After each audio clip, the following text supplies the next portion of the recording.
You know that moment during the holidays when everything just feels right. The tree's lit, the coffee's hot, and that first bite of sugar cake just melts in your mouth. Yep, that's Dewey's Bakery. Here in Winston-Salem, Dewey's has been baking up holiday magic since 1930. From their classic Moravian cookies to cheese straws, and of course, the holiday cake squares, where you can still get one free every Monday. Right now, it's the season for sweet treats at any of our 3 Triad area locations.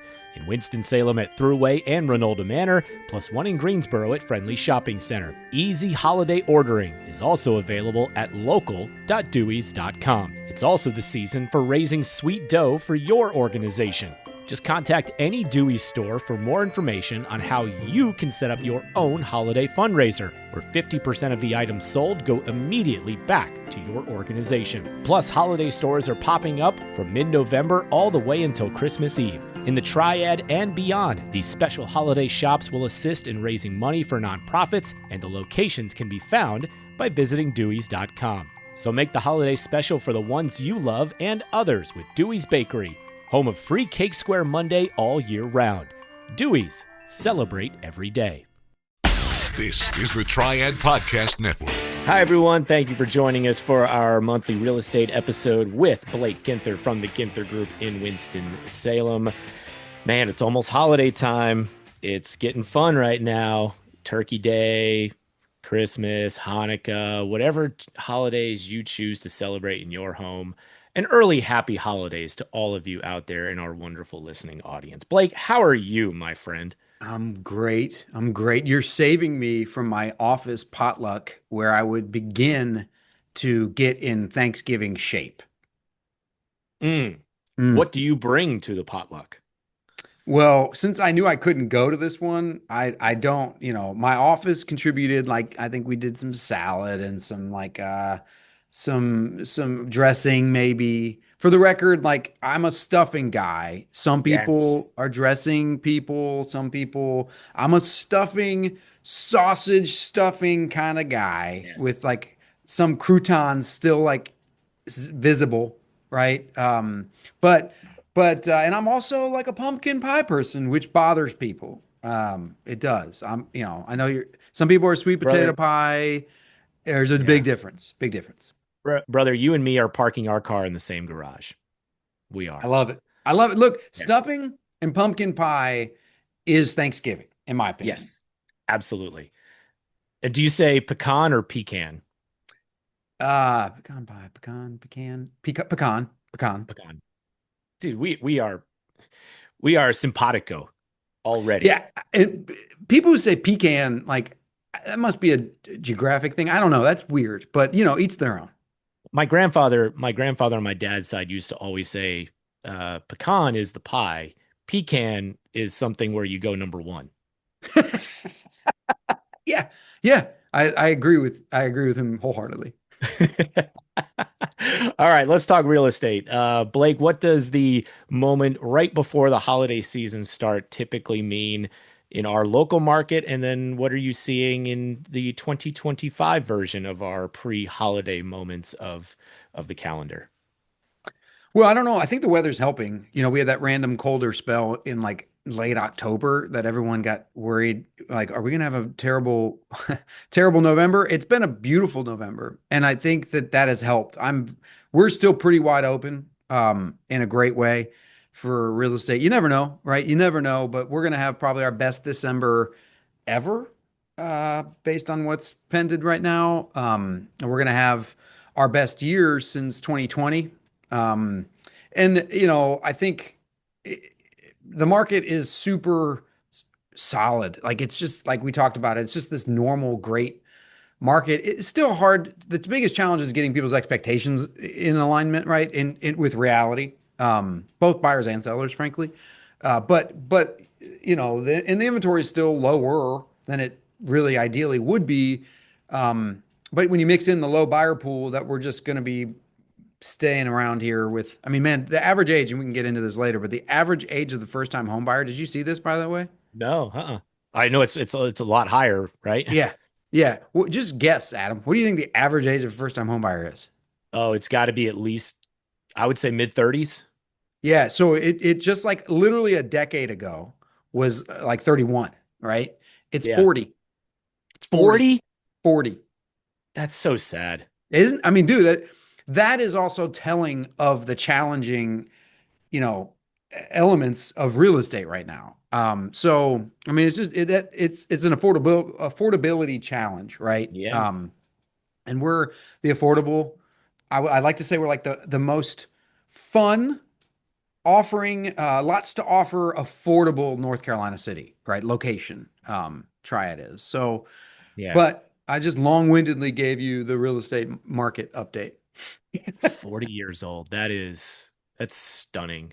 And Yeah, I and mean, just I can't think of a different word to use or a more appropriate word than just sad. I feel bad, you know? it is. I mean, you do because, and people go, well, and I think for a while there was this whole generation, and there still is this like, they're like a YOLO generation, right? They're like doing a better job. It's like they saw. I don't see how they can say they saw their parents. Like we saw our parents, like boomers, Xers, and older millennials saw our parents working until their late 60s, 70s, and like so retiring later, working longer, harder hours. Yeah. And so I can understand why Xers and older millennials maybe like tried hard not to do that, although most of us are not to that age, anywhere close to that age. We can't be. But we've raised kids, right? These Zers and young millennials are taking it way to the extreme of that YOLO, you only live once life, and doing that in a time where it's just so expensive, right? I Yeah. mean, I'm telling you, these kids are still, they're like, I thought they'd be DoorDash drivers, right? They're not. They're DoorDash users by and large. Yeah. And if you are living that lifestyle right now, that Amazon DoorDash life, I don't know how you're going to buy a house. It's really expensive. Well, it's interesting. I don't know if this is a good transition, but let's talk about a video that you sent to me that has really caught your attention. And I have not watched it yet, but we'll link it in the show notes so people can watch it. But it says the 18-year housing cycle collapse is here.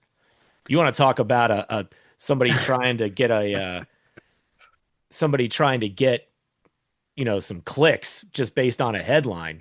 It's a total YouTube video, right? And Yeah. look, I get it. I jumped into the YouTube world too. Channels coming soon. I'm shooting videos and like going all in on the YouTube thing. Late. Everybody's been going in on it now for what, a long time. But bottom line is there's a lot of like clickbaiting in that YouTube world. And I will say, when you look back over the last, man, probably what is it, since 1980, there was this Yeah. the 18-year, actually it's before that, it was like the 70s, there was an 18-year cycle, and every 18 years there was a big real estate drop, right? And it is pretty uncanny, right? It was like 1990.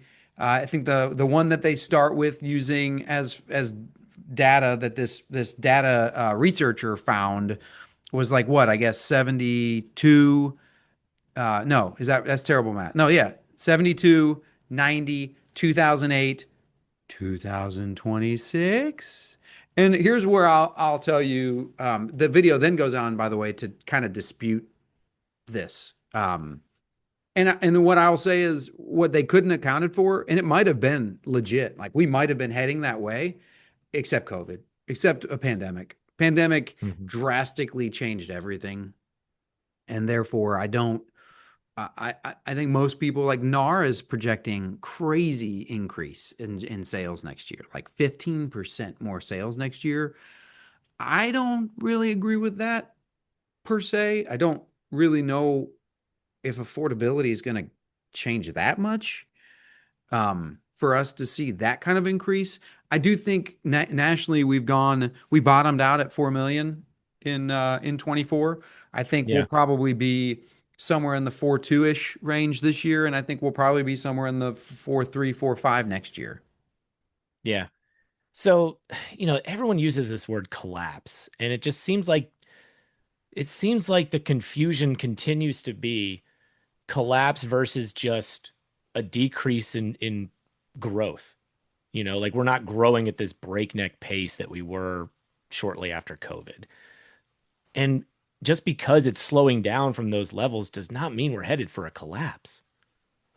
No, but also, man, I don't know how else to say this. Like, I am now, I'm leaning into AI, right? As a lot of us are. And like, I took that video, which I think a lot of people do. They take videos and they ask AI, hey, summarize Summarize. this 20-minute YouTube video that I don't want to waste 20 Right. minutes of my life on. And then you say, okay, but give me like some real data around it. And I had, just for giggles, you got to use multiple AI sources. Because what I'm finding is, and this is, follow me because I promise there's a point to it, is I get a lot of different data points from AI. I mean, AI at one point, with one AI response, it said something about our average houses being 250, 250,000. And then another AI data point, it said 385,000, neither of which are true, by the way. So it's going to be a minute before you can just take AI to be the Bible, right? And trust it. So, but everybody's using it more and more. And I think that we're in that like quick answer reality. So in clickbait thing, it's an interesting like dichotomy. You know what I'm saying? Of like Yeah. instant instant data, but it's not necessarily correct data. So what is the triad market? Like in a nutshell, it is really solid. It is solid. Buyers are finally having more houses to look at. There's some compromise. I said in the market update that we are in 2008 buyer pool, right? There's that little buyers. We're in 2018, 19, like compromise market where buyers and sellers have to work with each other. And we're in like 2025, inventory, which is way better than 2022, but still not pre-pandemic at all. It's still lower with not enough new construction on the horizon to catch up. So if we do get more affordable and if buyers do come out of the woodwork again and that average first-time home buyer age can go from 40 to 35,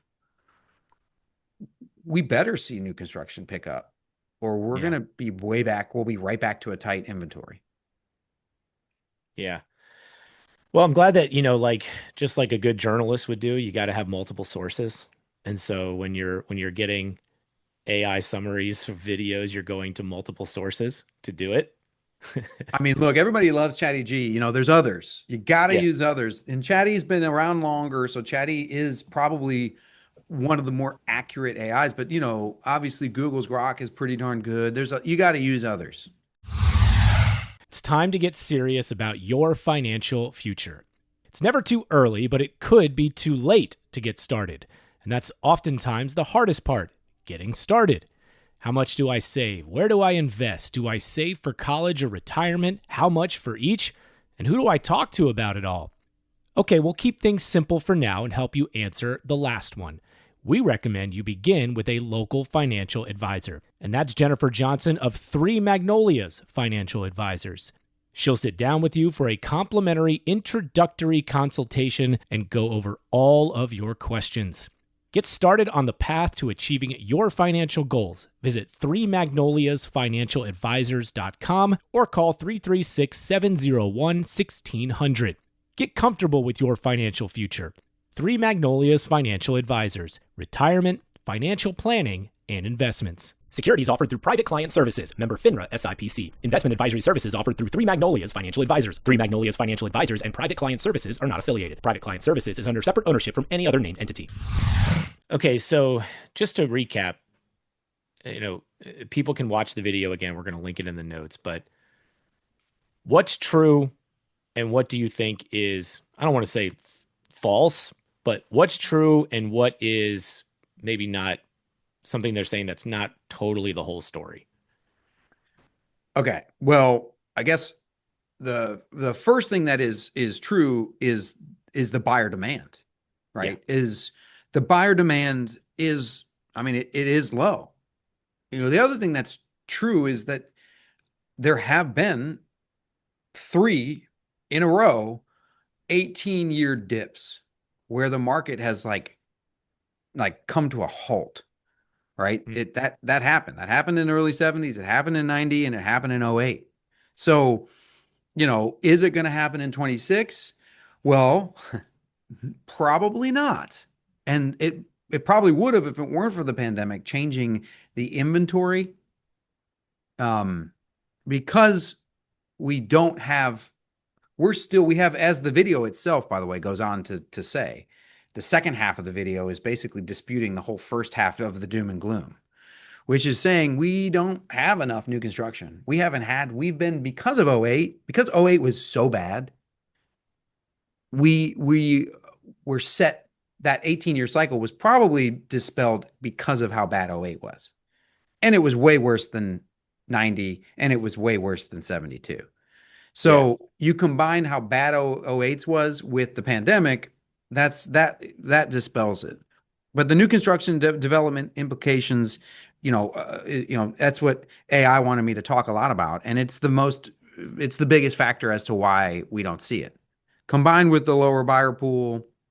But look, long story short, man, the Triad, we are still located in the growing state, and we are the third fastest growing area within the state.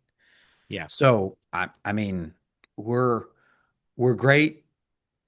We're a great market. Sellers are having to be negotiable again. Sellers are having to, I've been saying put in the work, but it's not even put in the work. It's put in the work, price right, and like have understanding that like you still might have to give a little bit, whether it's on your price or it's in repairs or it's the dates or it's like we're in a compromise market, and that's good. That's good. It's what I always appreciate these conversations because the national headlines, I mean, yes, you can read them and I think it is interesting for people to know, especially if you're looking at interest rates or maybe you have investment properties and you operate in different states. But look, if you're just a home buyer here in North Carolina in the Triad, home buyer, home seller for your primary residence, you got to listen to the local sources on this stuff. What you see on these videos and these headlines, it is not going to tell the story of what's happening in your own backyard. It's not going to tell the story of what's happening in your neighborhood. And like you said, North Carolina, population wise, is in a much different place than states like Florida, right? Or California, or even New York. So we're different, man. And that's why we love hearing from our local experts because this is what I care about more so than what I see in this video. It can help paint a story nationally, but it also helps to frame the conversation as like, okay, well, take that, but then also take this information in terms of what the data shows us here. I think, thank you for saying that. And I think the reality is when consumers think about buying or selling, they ask generally, how is the market, right? That's the number one question we get. Then they ask, what are interest rates? And right now they're hovering around 6. You can maybe get a little better than that. But and everyone goes, isn't the Fed going to drop rates again? Yeah, everybody is pretty confident they will.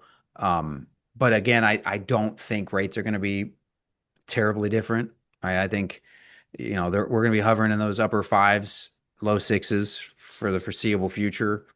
Um, I think if you're a buyer, by the way, the other thing I guess we should have touched on briefly, if they're offering coming out with things like a 50-year mortgage, which is a thing that is out there, um, that should tell you multiple things. So from the buyer's perspective, a 50-year mortgage tells you that the buyer needs it's an affordability play.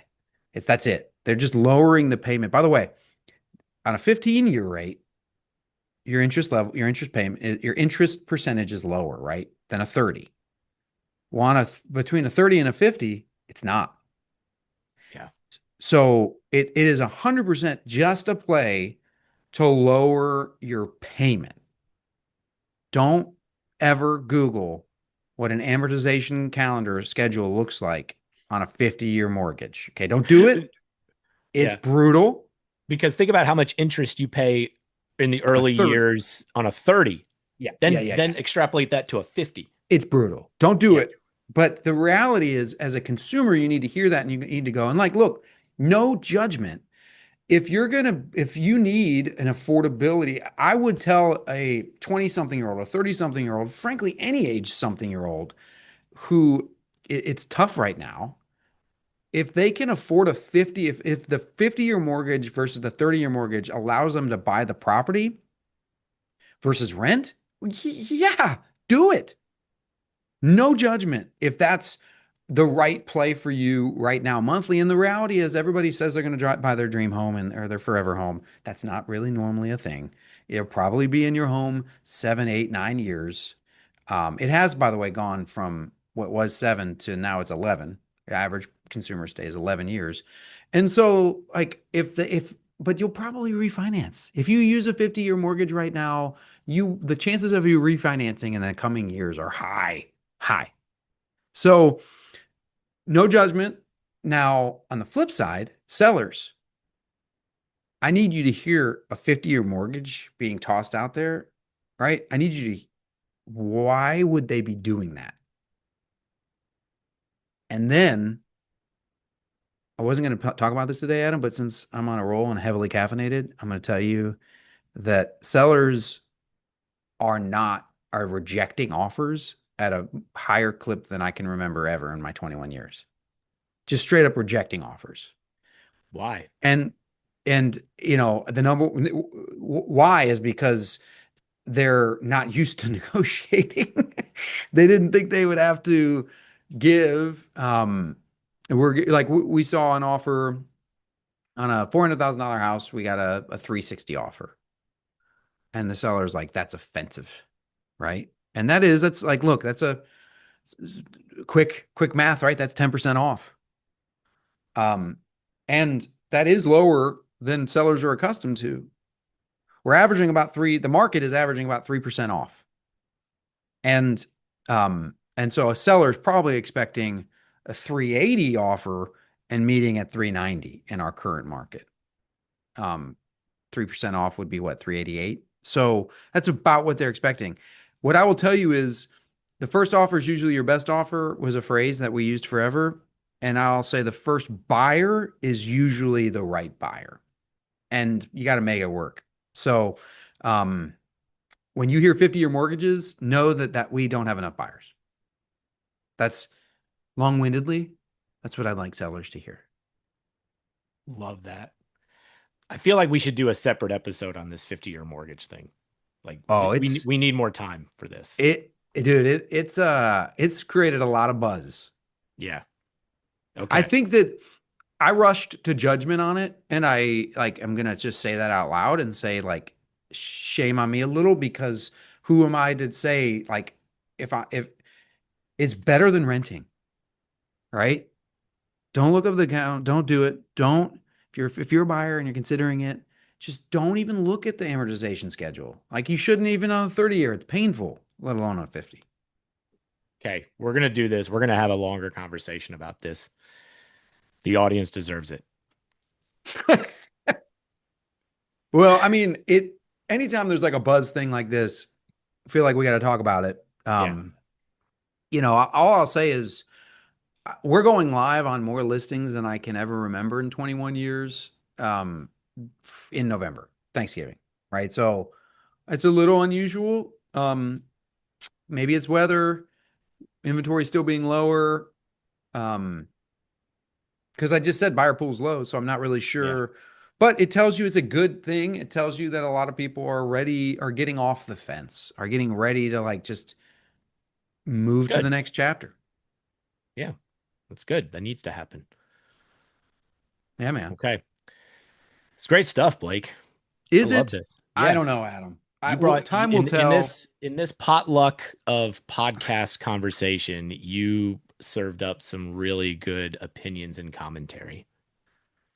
It wasn't stuffing level. Let's say it was it was like sweet potato casserole level, right? I think it's pretty good sweet potato casserole. Yeah, I'll go with that. So mushrooms or no? I mean mushrooms. No, marshmallows or no marshmallows? Marshmallows. Yeah. Yeah, this is where we've agreed on everything but that. I love marshmallows. Okay. Don't give me marshmallows on sweet potato casserole. Okay. All right. Well, Now nobody's perfect. the pecans, like Yeah. the brown sugar, whatever nutty Yeah. crumble on top. Yeah, that lots of that. Yeah. Okay. All right. Well, nobody's perfect. It's all right. All right, my man. Tell folks how to find you.